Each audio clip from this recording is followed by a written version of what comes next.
Welcome back to Small College Conversations. I'm Kristen Eargle, joined by Tony Hoops, the Vice President and Director of Athletics at Northwestern College. Tony, thanks for being a part of us. Thanks so much for having me. I appreciate it. I look forward to talking with you today and interacting a little bit through this conversation. Well, your teams have had tremendous success early on. Let's talk about it in year one. 2 NAIA National Championship games, 8 team championship berths, and 9 GPAC regular season and tournament titles. I mean, I'd say things are going pretty well for you. What do you attribute this early success and buy-in to? I think it all starts with we have unbelievable coaches here who live out the mission of our institution. It's what really drew me here to Northwestern as well. When I came to campus, not knowing really anything about Northwestern prior to being here, and seeing how they live out the mission, how they interact, how they're engaging with what they do, it makes a huge difference in how they go about their day-to-day process. We have elite student athletes, and it's a unique place in regards to how we have our athletes compete here at Northwestern College. And so, for me, we were competing in a national championships game in the fall with our volleyball team and our football team, and really was just trying to get settled in and figure life out. And so to say that it was me is the farthest thing from the truth. I just had the opportunity to enjoy the ride and be a part of it. And it was a really special fall and really a special year overall with, the multiple, I think we had like 9 GPAC titles and, competing in national events within 8 teams. It was a really special year. But I give a lot of credit to previous athletic director, Dr. Micah Parker, who did an outstanding job of creating a stable base. And it allowed me for an easy transition to come in here. And it was a lot of fun within that part. So would have liked to win one of those, would have been great. But I'm sure there'll be great opportunities in the future. I do recall leaving the football national championship games. So we had back-to-back, I think within about a 10-day period, we played the 2 national championship games. And as I'm driving out of the parking lot, sulking in my own sorrow for a couple minutes, just frustrated, whatever it is, my buddy Jim Abbott calls me the next day and reminds me, says, "Hey, Tony, I remember the first time we lost in our first national championship. I thought I'd never win one." And then 48 times later, I thought, it was a pretty good career that he had. So hopefully if I can be just somewhat successful as Jim Abbott down at Oklahoma City, it'll be a great run. But nonetheless, it was a special year and a lot of fun with a lot of great people here. Great wisdom there. Okay, so this is your 8th year, is that right, of being an AD? Correct, yes. I'm always curious, obviously you're new there, but you've been in the industry for a while and been doing this very successfully. So how do you spend your days, your weeks? How do you organize this? I think the interesting thing is no day is ever the same. And I actually really like that. It's what really draws me into it. I never thought I'd be an AD at a young age. I thought, as I got older, I guess I'm getting older now, but when I, figured like, oh, that'd be, I had a coaching career early on in my career path on the basketball side.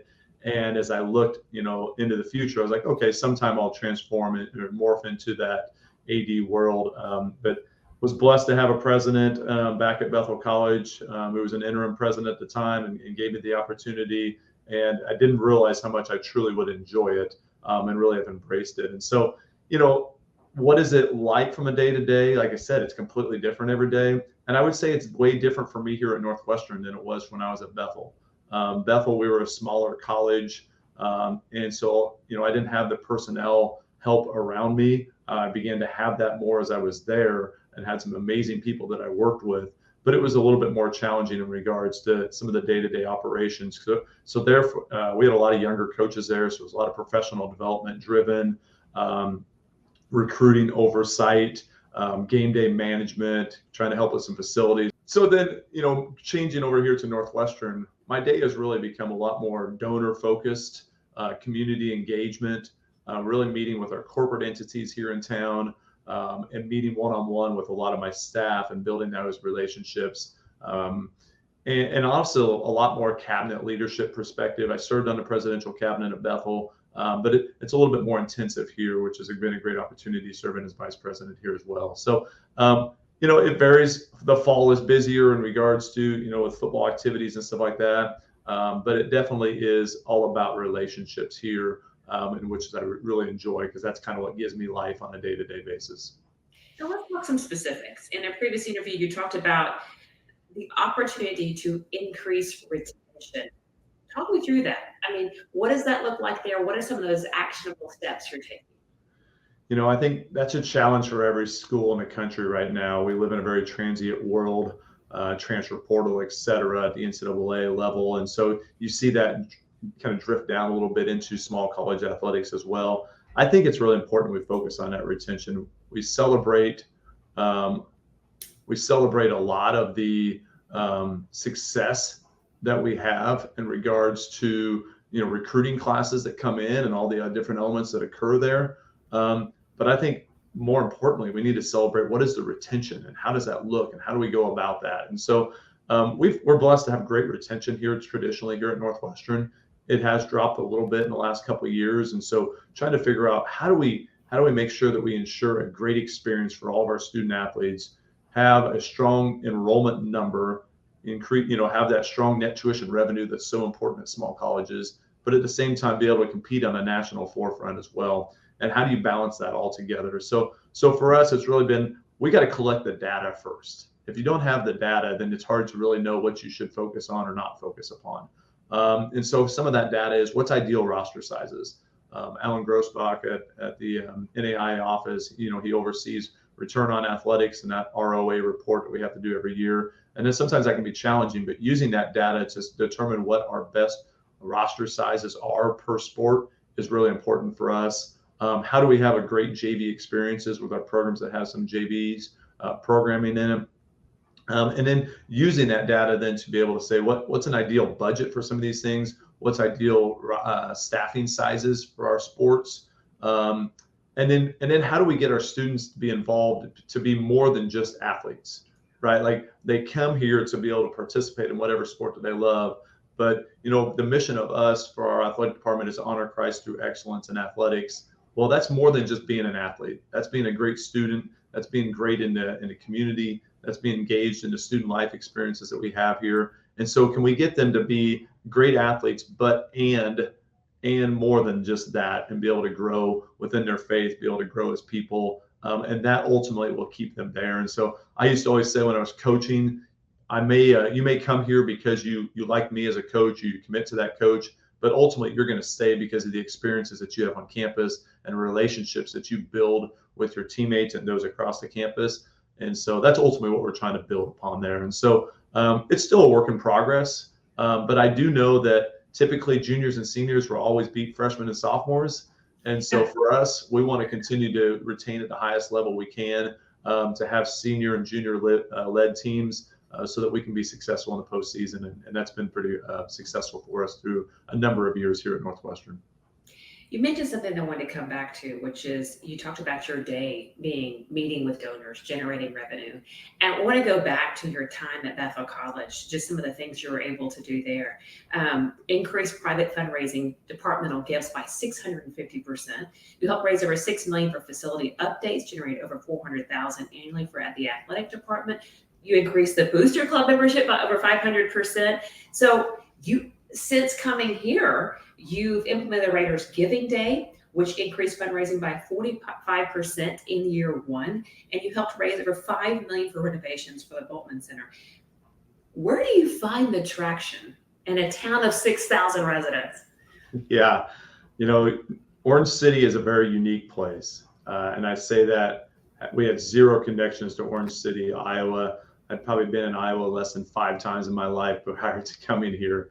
It's a unique place, and I'll go back there, and a lot of that data, it sounds really good, but we all know that if you don't have good people around you, you're never going to be successful in what you're doing. So whether it was at Bethel, which was my alma mater, my wife's alma mater, and we had an unbelievable experience there, it was incredibly hard to leave, and we had no reason to leave other than we felt like Northwestern presented us an opportunity that we didn't have before. But that is in no way, shape, or form a discredit to what that institution has done and continues to do, and they're continuing to flourish, which is exciting.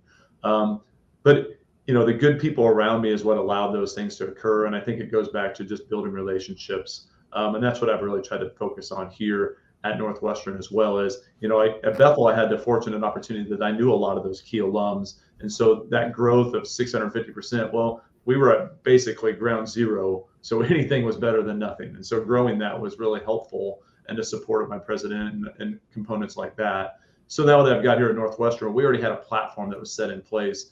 that was really just ready to explode that Dr. Parker put into place. And so to be able to take upon that and build upon that through our Raider Athletic Advancement Board, which is some of our key donor members, it's about 75 people strong now, or just growing through our Raider Athletic Association, which is 400 to 500 people that are part of that. Those are great opportunities for us. So what I tried to do when I got here was, what are we doing well, and how do we build upon that? And there's a lot of things that I just mentioned that were already being done well. What we tried to do was, what are some things that we can grow upon? And one of those was, we felt like we could engage within our alumni in a better way. And as a result of that, through the help of my advancement office, we put in this Raider Athletic Giving Day in the spring, and it just took off. It was incredible, and a huge help to our programs, our coaching staff. And I give a ton of credit to our coaches and our athletes for being advocates and buying into some of these systems that we put into place. That allows me then to really connect with some of our donors on a one-on-one basis. And at the end of the day, it all starts at the presidential level, and we have an unbelievable president here at Northwestern College. Who you work for really matters. And President Christie is a fundraiser at heart. He's been here 17 years. The stuff that he's done here at Northwestern College is simply unbelievable. And so, that Bultman Center Phase 2 project we've been able to do, the Den Hartog Athletic Complex, that's going to be new locker rooms and a new team room, et cetera, an over $6 million project. Well, that was because he had a vision in place and things that have been done. I was just fortunate to be able to jump along and be able to do some of those things. And now we can look strategically to the next projects that we're able to do as well. And while continuing to fund the annual fund that we have here within our athletic department that meets the needs. Because as great as that increase of 45% is, the bottom line didn't seem to change a whole lot, because when you're winning, there's a price of success. There is a price of success. Absolutely. That made a big difference. And so we got to continue to increase the funds, because that enables us to be even more successful in the future. And I don't care what level you're on for athletic director. I don't think I've ever interviewed one that says, I got enough money, it's okay. I can fund everything, it's good. I always joke about that when people are like, well, what are your biggest challenges? And, a lot of times it's always budgeting, right? Well, how do you increase? Like, well, nobody ever said they had too much money and I don't know what to do with it, right? Yeah. So there's always an opportunity, whether you're increasing by 45% or 5%, there's always opportunities every single that next year, because I'm pretty sure things aren't going to get cheaper next year based on the world that we live in. Probably not. Okay, something else I wanted to talk about, which is you implemented the student athlete leadership team called SALT. What was an indication to you that this was a need? When I got here, I was really surprised that we didn't have a SAC group, often called in NCAA world. I call it SALT group, Student Athletic Leadership Team. My ultimate goal and the purpose of my job is, my job doesn't exist if we don't have student athletes here. And so I've got to represent them. At the end of the day, I'm here to serve them. And that servant leadership can look in a lot of different ways. But if I'm not hearing the voice of student athletes, then I can do a lot of things that really don't matter. And so I needed to make sure that I knew what they were passionate about, what was important to them, not because, I wanted them to do everything that they wanted me to do. But if I'm not hearing their voice, and we've got unbelievable kids here who are young adults that are growing and maturing in all factors of life. And we got high level kids. So we took one leader from each program that either was a coach nominated or team nominated. We meet twice a month for 30 minutes. They're divided into 4 different subcommittees. One of them is faith-based growth. Another one is game day experience, community service. And I think I'm missing one there, maybe a social media interaction, or just branding of our different entities. And all of those exist to help grow Northwestern athletics and Northwestern College. And so hearing their voices and then getting them involved, it's amazing what students will do when their voice is heard. It's amazing what students will do when they know they have the power and the ability to do some of the unique things that they're able to do. And so it's been really fun. And I'm also like, one of the worst things that I just struggle with is, I don't ever want to be a leader that just sits behind my desk, that isn't connecting with our student athletes, that isn't connecting with our alumni or our coaches. And so my wife probably sometimes doesn't enjoy it, because that means I have to stay up later at night and answer a bunch of emails that I didn't get done throughout the day. Yes. But that does mean that I be able to connect with our student athletes and have fun. That's what gives me life. That's what I love doing. And so that group there gives me life, and I meet with them and they're fun to be a part of. And they've even implemented some great stuff. Like we do a high five Friday every single day at one of our either middle school or elementary schools here in town. So a different team comes out and gives high fives to kids as they come in the school building. We do some student engagement activities or try to increase our fan experience, trying to make it really big time. We have great crowds here. And so how do we create it? We're blessed to have a lot of winning, and sometimes our fans are really spoiled because it's a blowout in the second half. So then what do? Well, we got to keep them engaged. So we're trying to do some new fun things with that. And I would say that probably the biggest thing that group helped with was we implemented what we call the N-Dubs awards show at the end of the year, which is kind of an ESPYs-like show. That was a lot of fun and a lot of work. It's something that I've done at Bethel as well, implemented here, but without the group of that help of that SALT group, it wouldn't have been possible. So just those are a few components we had in year one, but I felt like it was really helpful for me in year one to really know what was needed to be done and hear their voice so that I could be more specific in what I wanted to accomplish. And as a former coach, I'm sure that was a little piece of it that you knew you would miss once you left coaching, is that direct student athlete engagement in which you have now. That's awesome. Okay, so you sit on the NAIA-ADA Board of Directors. You're also on the BOSCA Advisory Board. You are a leader in this space. So what are some of the biggest opportunities that you see, and maybe some of the biggest challenges that you see facing NAIA? Yeah, it's a really great question. I think I'll start with the opportunities because I'm a big believer in the NAIA. Like I've seen it as a student athlete, I've seen it as an AD, and I think I've seen it in two different perspectives of the AD world at the NAIA. I think it's a challenge that exists within the NAIA, and that we have some schools in the NAIA that are literally offering athletics as a way to generate revenue through tuition revenue and enrollment. And that doesn't make that wrong. It's just a reality of it. I think we have some that are kind of teetering on both. We want to be successful, but we also need that tuition revenue. And then we have some others that are simply saying, hey, we offer athletics because we want to win championships. None of those are wrong, but I think it's a challenge for the NAIA of how do we mesh all that together and make that work. And I've experienced that on both sides, right? At Bethel, we really wanted to compete for conference championships, and we grew into that realm. But for us to compete at the national level was challenging from a budgetary standpoint. Whereas here at Northwestern, we're blessed to be able to position that we can compete at the national level, and we're in a situation where we have prepared for that. So I see it on both ends of that perspective there. The opportunities I see that I love about the NAIA is its autonomy. You have the ability to be really flexible, agile as an institution, as a conference, and as the entity of the NAIA itself, the governance of it as well. I mean, you look at just this past year, once again, the NAIA on the forefront of sponsorship of uniforms, right? Or, a couple of years ago, the NAIA was on the forefront of NIL. And some of these things that all of a sudden then the NCAA picks up on, but it's starting at the NAIA because we have that ability to make some policy changes and move forward much faster because of the smaller components that we have and the voices that are heard. I think the NAIA is really innovative. And I think we're in a unique spot right now based upon some of the challenges that the NCAA schools are experiencing. What is the Power Four going to do? Are they going to break away? Do they not break away? How does that impact some of the conversations that occur centered specifically around that NCAA basketball contract and, some of that revenue that comes out of that into some of the D2 and D3 schools? I think that's an opportunity for the NAIA to really be in a great position. And I think they're starting to understand that and piece that together for a big picture strategic plan. And I'm fortunate to be on some committees that we're looking into that. And how do we be in a place where we can be in a good position to be a long-term partner with some of those schools? The challenges, that exist, championship experiences, some of them are great. Some of them are challenging based upon where we can have them at and the locations. And I think the conference alignment as well, NAIA is very geographic specific, right? And so as some of these schools want to go NAIA, it's harder to do so based upon their geographic location.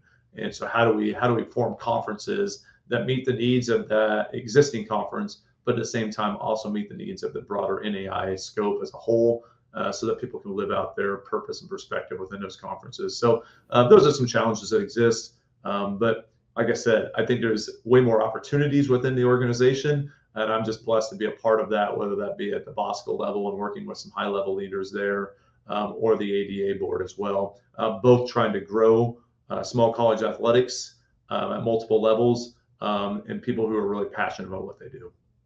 Tony, great insight. Thank you so much for your time today. Continued success. Thank you so much. I appreciate the opportunity.